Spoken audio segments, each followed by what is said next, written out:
The story of the Valley of Elah began with a silence that felt heavier than the mountain itself. For 40 days, the armies of Israel and the Philistines stood frozen on opposing ridges, locked in a stalemate defined by terror. The Philistines had unleashed a weapon that wasn't made of iron or fire, but of pure, suffocating intimidation, a giant named Goliath. Standing over 9 feet tall, clad in bronze armor that shimmered like a nightmare under the desert sun, he was a mountain of raw, aggressive power.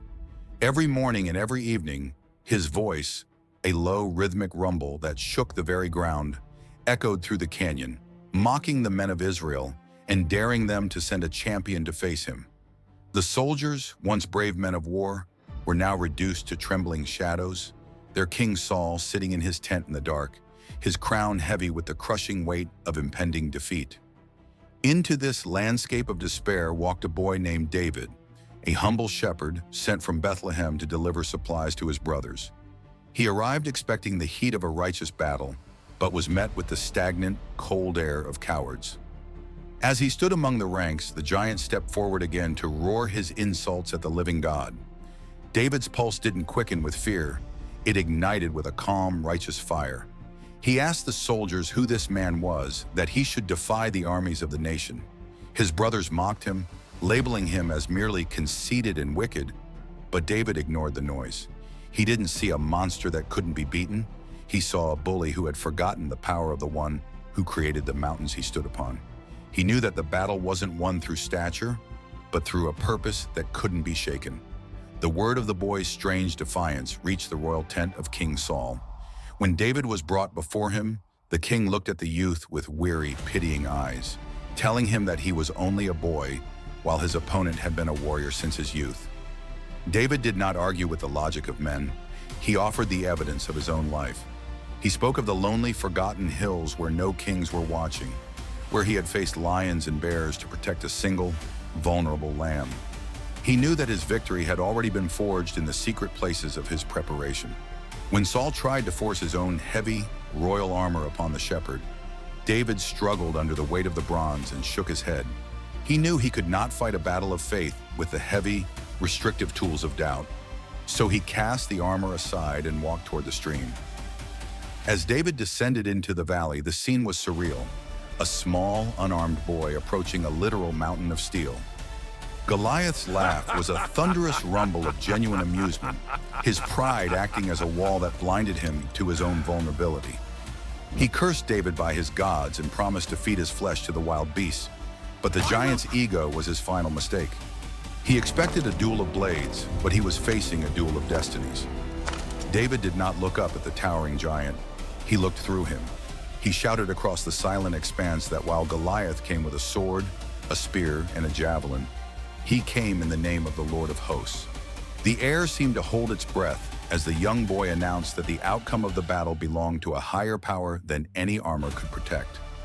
David reached into his bag and selected 5 smooth stones, his movements calm and rhythmic under the immense pressure. He placed 1 stone in his leather sling and began to whirl it with a velocity that cut through the stagnant valley air like a whistle. Goliath charged, the rhythmic, heavy clanking of his armor signaling a brutal end, but David didn't retreat. He stepped forward with absolute precision, his eyes locked onto the small, exposed gap in the giant's bronze helmet. The stone whistled through the air like a streak of lightning, striking the giant's forehead with perfect, calculated force. Goliath froze for a heartbeat before his massive body crashed into the earth with a thud that resonated like thunder across the ridges, signaling the end of an era and the birth of a legend. Silence reigned for a moment, followed by the deafening, wild roar of the Israelite army as they realized the impossible had finally occurred. The fear that had kept them trapped for 40 days evaporated instantly, replaced by a surge of overwhelming courage. They surged forward across the ridge, chasing the retreating Philistines and reclaiming the honor that had been stolen by the giant's presence. David stood alone for a moment by the fallen giant, a humble figure who had just altered the destiny of an entire nation. The soldiers who had once mocked him now looked upon him with pure awe, recognizing the strength that had been hidden in plain sight. It was a victory not won through steel or iron, but through the power of a heart that refused to yield. The valley, once a place of deep despair, was now a monument to the truth that size is never the deciding factor. This story serves as an eternal lesson that the biggest obstacles we face are often just tests of our internal resolve. We frequently look at our own giants, our doubts, our fears, or our personal failures, and feel that we are simply too small to overcome them. However, David teaches us that we do not need to be someone else or use someone else's armor to win our battles. We must identify our own sling, our unique skills, our faith, and our passion, and master them until we are ready for the test. Obstacles will always exist, but they are meant to be stepping stones rather than roadblocks that force us to retreat from our goals. Success is rarely about the resources you start with, but rather the intensity of your focus and the courage of your convictions. Every challenge you face is an opportunity to prove your strength and redefine the limits that others have tried to place upon you. The giant fell not because the boy was mighty, but because the boy was prepared, focused, and faithful. In the quiet moments before you face your own battles, remember that the tools you possess are enough if you wield them with purpose. Do not be intimidated by the shadow of a giant. Instead, look for the gap in the armor that only your specific skills can exploit. History belongs to those who do not retreat when the ground shakes beneath their feet. Keep your focus sharp, stay true to your purpose, and remember that even the most formidable wall can be breached by the right stone. Your narrative is being written with every choice you make to stand firm in the face of overwhelming odds. Embrace the struggle as the forge of your character, and walk into your valley with the certainty that you are capable of changing everything. The story of the Valley of Elah concludes not with the giant's fall, but with the eternal challenge it leaves for each of us today. Your own life will inevitably present you with towering obstacles that seem designed to intimidate, silence, and stop you from fulfilling your true potential. However, just as David did not allow the giant's size to dictate his actions, you must refuse to let your fears define the boundaries of your future success.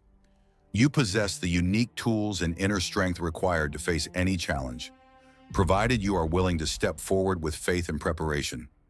This story is a timeless reminder that victory is often found in the most unlikely places when you refuse to surrender your ground.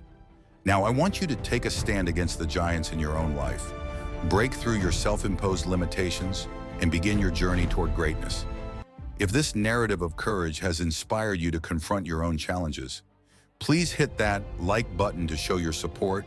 Subscribe to the channel for more powerful stories that will help you grow, and share this video with someone who needs to be reminded that they are stronger than they think. Together, let's build a community of people who refuse to be defeated. So leave a comment below, letting me know which giant you are committing to overcome this year, and join us in our next video as we continue to explore the heights of human potential.